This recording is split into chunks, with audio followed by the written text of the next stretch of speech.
Prinsip dasar dari materi siaran pers itu, yang pertama, dia harus mempunyai logo. Syukur-syukur ketika materi siaran pers yang mau didistribusikan ke media itu berkop surat. Tujuannya apa?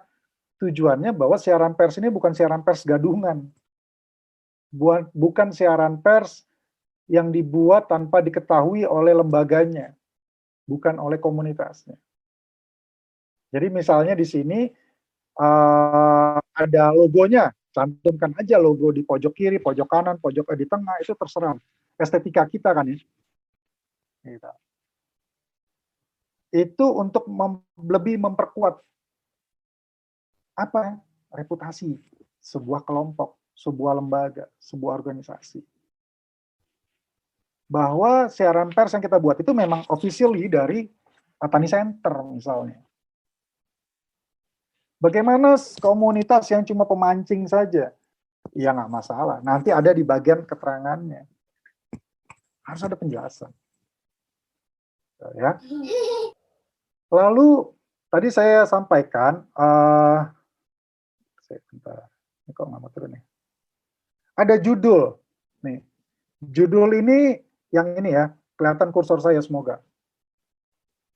Misalnya di sini siaran persnya saya buat Tani Center IPB University gelar lomba menulis dan video berhadiah puluhan juta. Kalau di Republika Online judul ini nggak bakal masuk, kepanjangan. Gitu. Jadi judul juga jangan terlalu panjang-panjang banget, tapi juga jangan terlalu singkat banget, gitu ya. Ini judulnya. Nah ini untuk bisa memilih judul, membuat judul itu juga butuh latihan. Kadang kita pandai menulis cerita, ketika harus memilih judul itu bingung sendiri, apa ya? Gitu. Kalau kami di Republika Online, CMS kita, apa tuh CMS itu dapurnya untuk bisa mengupload, ya, dapur digitalnya itu sudah dibuat oleh tim IT hanya maksimal sampai 9 kata kalau nggak salah, apa 10 kata. Kata itu ya, tani itu kan 1 kata, center itu jadi 2 kata. Jadi biasanya saya nyiasatin Tani Center IPB, nggak usah pakai university. Gitu kan. Atau cukup saya tulis Tani Center IPB University gelar lomba menulis dan video, udah selesai. Tapi kalau cuma sekedar menulis, bikin judulnya lomba menulis dan lomba video, itu kan nggak punya daya tarik ya. Atau langsung aja, Tani Center IPB University gelar lomba berhadiah puluhan juta. Yang penting kan orang melihat dulu. Nah ini cara sebenarnya.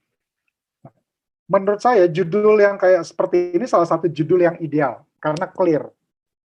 Karena banyak juga beberapa media-media yang bisa memuat judul sepanjang ini. Jadi juga jangan terlalu takut-takut banget. Oke. Ini ada berapa kata nih? 1, 2, 3, 4, 5, 6, 7, 8, 9, 10, 11, 12 kata. Yang jelas di Republika judul ini nggak muat. Tapi 12 kata dalam judul ini sudah cukup merepresentasikan kegiatan apa yang mau kita sampaikan. Lembaganya jelas, Tani Center IPB University. Aktivitasnya jelas, ada lomba menulis. Daya tariknya apa? Puluhan juta hadiahnya. Gitu ya. Ini materi siaran pers yang kita kirim buat pada saat mau ada lomba dulu Tani Center akhir tahun kemarin menyambut Hari Tani Indonesia, Hari Tani Sedunia bulan September. Nah kemudian tadi kan saya bilang ada tempat dan waktunya, ini maksudnya. Bogor, dalam kurung, Jumat, tanggal berapa gitu. Kalau yang model gaya penulisan kayak gini, ini biasanya sama Kompas. Kompas, grup Radar, grup Jawa Pos. Kalau tidak salah, mereka masih menggunakan seperti ini. Jadi Bogor ada nama tempat, ada tanggal dan harinya. Kalau Republika, liputan 6 detik itu nggak pakai kayak gini. Dia cuma Bogor doang misalnya. Nama tempat doang. Jadi saya harus pilih yang mana Pak? Terserah. Kalau kita sudah pilih model yang seperti ini, maka materi-materi berikutnya harus sama. Konsistensi. Pentingnya konsistensi. Gitu ya. Jadi tinggal kita pilih. Kita mau memilih mencantumkan nama tempat saja atau dua-duanya. Itu pilihan kita masing-masing, pilihan organisasi kita masing-masing. Nah, lalu ada namanya kalimat pembuka. Satu hal yang paling sulit dalam menulis itu adalah mengawali kalimat. Apa yang mau kita tulis. Tapi dalam membuat sebuah kalimat pembuka, kita tuh jangan berpikir jelimet. Kita pikir yang sederhana. Kita mau bikin kegiatan apa sih? Nah, itu kegiatan itu yang kita cantumkan.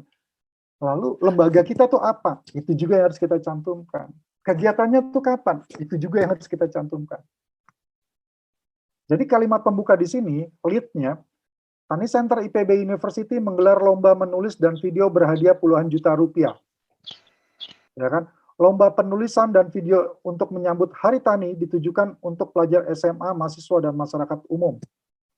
Ini sudah hampir 5W1H udah dapat. Hu-nya Tani Center IPB udah dapat. Ya kan, Watt-nya lombanya udah dapat. Ya kan? Jadi ditujukan untuk siapa? Itu kan sudah menjadi Hu juga ya. Nah, kalau tadi kan sudah disepakati bahwa menulis siaran pers itu sama seperti menulis berita. Yang sering kali ini saya lakukan adalah cara pandang atau cara pola model penulisan yang ditujukan buat wartawan. Wartawan itu nggak suka yang muter-muter kalimatnya. Saya nggak etis rasanya untuk mencantumkan sebuah siaran pers yang sering saya terima dari corporate. Itu panjang-panjang. Biasanya itu 2 paragraf ini bisa menjadi 1 paragraf. Bahkan ada yang lebih konyol lagi. Dari Tani Center sampai ke paragraf ke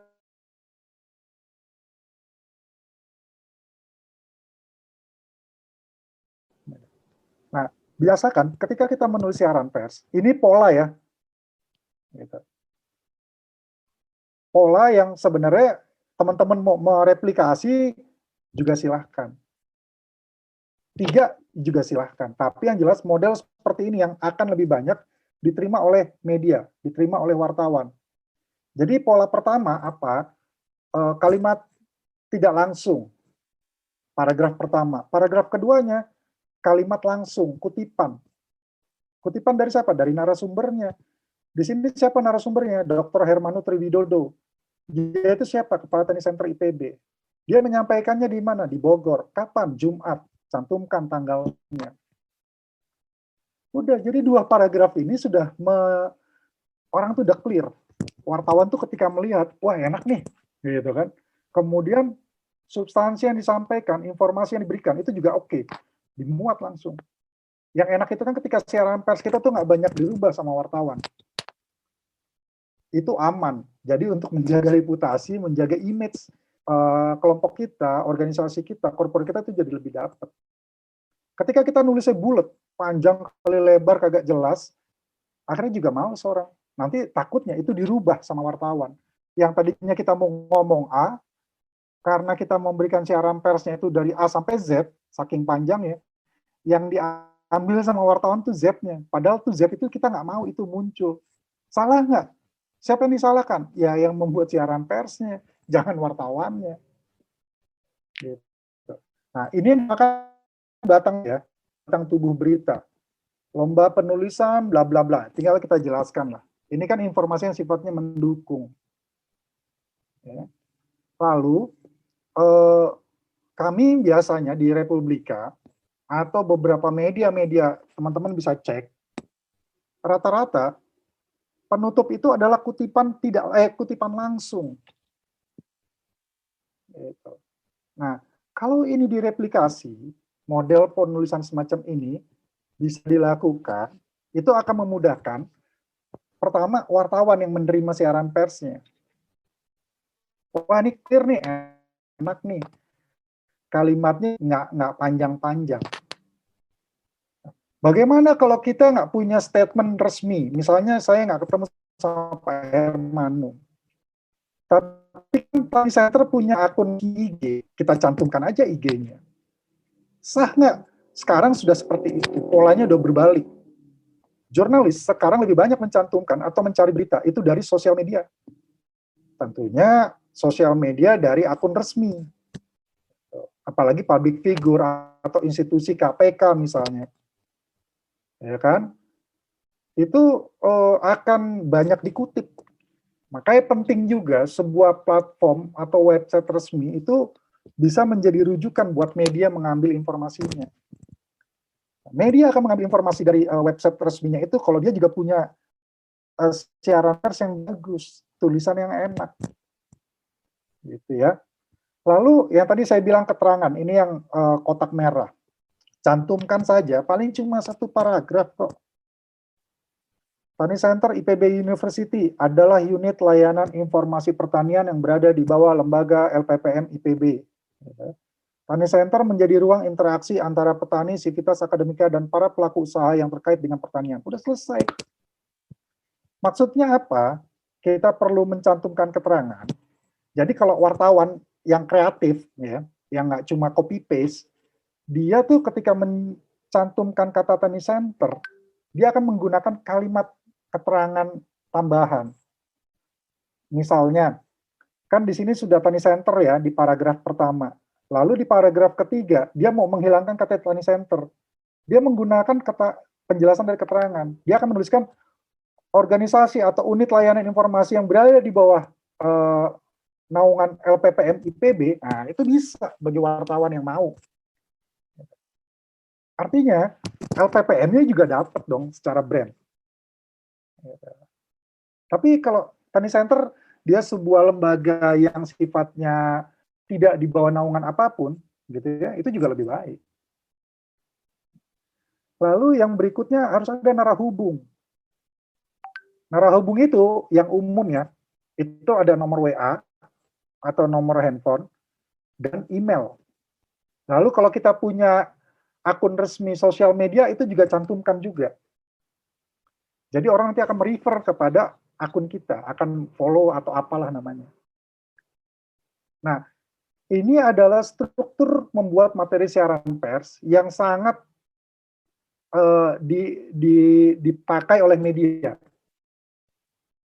Kalau teman-teman nanti, semoga di sini ada praktisi PR juga. Saya akan sangat senang untuk berdiskusi untuk hal-hal kayak gini. Jadi saya tidak bisa mencantumkan contoh materi siaran pers dari sebuah corporate ya. Saya nggak enak, saya merasa nggak etis saja. Biasanya kalau PR agency, mereka itu ada logonya, bagus sekali. Kemudian setelah logo di atas judul itu nanti ada for immediate release, untuk diterbitkan segera. Saya itu kalau sudah mendapatkan materi siaran pers yang kayak gitu, saya buang siaran persnya. Kenapa? Lu siapa lu nyuruh-nyuruh saya? Minggu lalu saya juga ngisi materi sejenis. Lalu ada di anak-anak UI. Pak, kok nggak ada sih materi kalimat for immediate release? Karena dosen saya pernah membuat tulisan tanpa ada for immediate release itu dibalikin karena saya dianggap salah. Kita kembali lagi kepada tujuan awalnya. Siaran pers itu kan ditujukan bukan buat dosen. Siaran pers itu kan bukan ditujukan buat PR agensi. Tapi siaran pers itu ditujukan buat wartawan.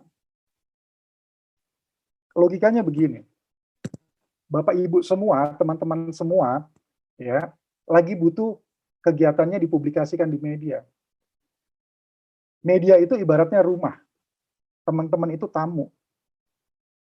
For immediate release itu, ya, untuk diterbitkan segera kata itu ibarat Bapak Ibu tidak ketuk pintu rumah orang, lalu masuk, cari saya ada di dalam kamar atau di mana, nih makan, nih harus ambil, nih harus muat. Ketika ada orang seperti itu, reaksi kita seperti apa? Nah, kurang lebih kayak gitulah ilustrasinya.